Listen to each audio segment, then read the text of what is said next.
Hi folks, Pete here from Ashton's Cars.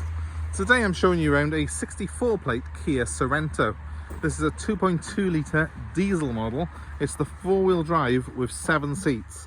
So it's got all the things that you want in a car of this sort of class, a large SUV. You can take all the family along. It's got a good powerful diesel engine, 197 brake horsepower should I add. And it has also got that 4-wheel drive practicality as well. So this is a real full-size 4x4 and a car that's ideal for families, caravanners and people who just want something that's very, very practical and easy to live with. This particular one, as you can see, is finished in silver. It's done just over 90,000 miles from new. Very clean condition. It's got the optional side steps on it, which I think suit it very well. It makes the car look that little bit more rugged again. I like the fact that it's got these matte black wheel ash extensions on them. They're subtle, but they do give it a very rugged appeal, and they also make it a little bit more rugged and able to withstand people opening car doors onto it and stuff like that. So it's a vehicle that is designed for sort of family use, for hard use, and it's a very, very strong vehicle. It's got a 2.5 ton tow capacity, this has as well, and it's got the tow bar fitted on the rear. It is a removable tow bar, it folds in, I think that one does, but it's we've just left it like that. I think it's obviously been used in the past to tow. Clutch though is very good on it. I've tested that. No noises from the flywheel, none of the usual worries that you get on this type of car. I'll show you what I mean by that in just a second. And it has got the rear parking sensors as well, something that you'll be very glad of, because this is a relatively big car. It's about 5 meters long, so it's nearly not far short of a Range Rover in terms of length. Now, I'll take you around the car and show you the interior, the trimmings on it. The main thing that I would say on these, the Kia along with its sister car, the Hyundai Santa Fe, very, very strong cars, very rugged, very well engineered in my opinion, and a car that we don't tend to have any issues with in terms of after sales. So it's a car that you can hopefully buy with confidence. But there are 1 or 2 things on these cars that you need to look out for, and I'll show you those as we go around it. I think it's quite a good looking car. It's certainly inoffensive. It certainly has got that sort of old school ruggedness about it. It does look a bit more sort of ready to work than a lot of the SUVs these days. A lot of them have been softened and the edges sort of smoothed off a bit on them. I think with the Kia Sorento, it still has a rugged appeal to it. And certainly from my point of view, as someone who enjoys these type of vehicles, it's nice to see one really that has still got a sort of a look of it, of something that can do off-road work, that can be used as a proper workhorse, and a car that its looks match its ability. So let's take you around it. I'll start off at the rear of the car.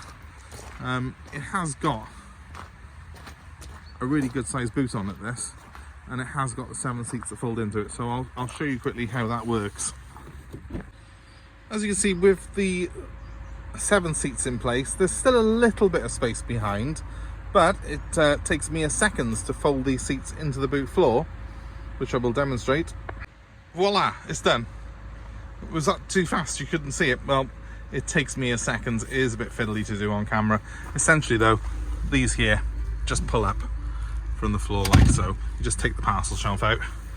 It's nice that this one's got the parcel shelf. That's something that does tend to go missing on these cars from time to time. People are using them as a 7-seater full time, put the parcel shelf in the garage, forget about it. But ours has got the parcel shelf there in place, and the back seats look as if they've barely been used. So I think for a majority of its life, this car's probably been used as perhaps a 5-seater with a large boot. But it's very nice to have those extra seats there for when you're having kids parties or friends around, or just occasional weekend days with the family where you need to take a couple of extra people in the back. They're relatively spacious, they're suitable for adults for a shorter journey, and kids will absolutely love it back there. And moving on to the back of the car, a decent space. Again, these can be folded to gain access to those rear seats when they're in use. Obviously at the moment I've got them folded down now, but it's quite a practical design, and it has got an element of adjustment for the recline on it. So like a lot of these SUVs, you can have it bolt upright like that to increase luggage capacity, or you can recline it back for a bit of extra comfort. There's even a nice pull down armrest there in the middle. Certainly plenty of room in the back of here, enough space in that back bench for 3 adults, I should add, and there's plenty of oddman space. You've even got bottle holders and cup holders built into the doors there, as well as an extra couple of cup holders in that armrest. In the front of the car, well, plenty of comfort. It's nice and easy, you just step into this car. It's not as high as a Range Rover, but it's pretty much as high, if not higher, than any other SUV in this class. It's got plenty of room in the front of it, as you have in the rear, and a nice layout to it. It's quite a strange sort of wood-ish layout, black wood sort of effect there. I'm not 100% sure if that's to my taste, but it's probably a bit more modern than the traditional wood that you get in them. So someone's opted to have a black wood effect on this particular car. It has got climate control, and it's got separate controls for passenger and driver, and it's also got heated seats on it, which is great because this has got the leather interior as well, so much needed on a cold winter's morning just to put your bum warmer on. All the usual equipment really that you expect on this classic car, including cruise control and Bluetooth telephone. It's got the auto lights, it's got the auto wipers as well. It's a very pleasant place to be here. The car has got a couple of extra controls down here which operate the diff lock on the 4-wheel drive, as well as the stability control. You can, obviously, it has got what they call a real-time 4-wheel drive system on it, this. When you're driving it, if the front wheels start to slip, it puts the power straight to the back. But by pressing the diff lock button there, you can put it in permanent 4-wheel drive, and that's recommended on ice and sort of if you were going to take the car off-road in any way. But it's a very capable vehicle. I'll start it up for you quickly now, and I'll point out a few things that I would personally look out for on these. It's done 95,000 miles, this particular car has. It's got some service history with it, and it all feels really good. Now, the first thing I do though when I get in one of these cars is I always go and depress the clutch slowly and listen for any change in sound from the engine. There is no noise on this car, but if you do notice a sort of rattling sound, or you can feel some slight sort of vibration through the transmission or the pedal, you need to, well, really walk away from it. A new clutch and dual mass flywheel in this car is well over £1,000. So it's very, very costly if you're looking at this sort of price range of car to be fitting clutches and flywheels on them, and any dealer worth his salt will have made sure that that's correct before you buy it. So if you're looking at a car, especially one that's done nearly 100,000 miles, make sure that there is no adverse sounds when you depress that clutch. Make sure it's smooth. It shouldn't be heavy. It should be nice and light. It's a very light action on the clutch on this car, and it's just about halfway the bite point is on this particular car. It's exactly as I would want it. Now, the 6-speed manual gearbox on here is also very light, very easy to select the gears. It feels good, and it's got a little lift on it there to put into reverse.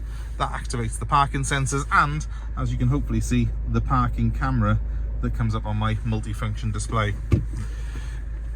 As I say, again, if it's heavy, if it feels as if you're driving the gear change through concrete, avoid it. You can sometimes have issues with the gear selection on these. Make sure you buy one that all feels smooth and nice like this one does. If it's being maintained properly, this car's got the ability to do way over 200,000 miles.